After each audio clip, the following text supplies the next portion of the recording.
ஆனைமுகனை தொழுதால் நவக்கிரகங்களும் மகிழும். நல்லதே நடக்கும், நல்லதே நடக்கும்.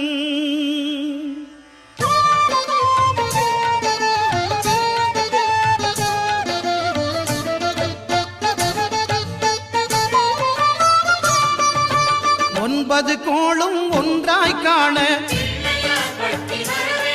அங்கு கற்பகம் என்னும் கடவுளின் மெய்யில் ஒன்பது கோளும் ஒன்றாய் காண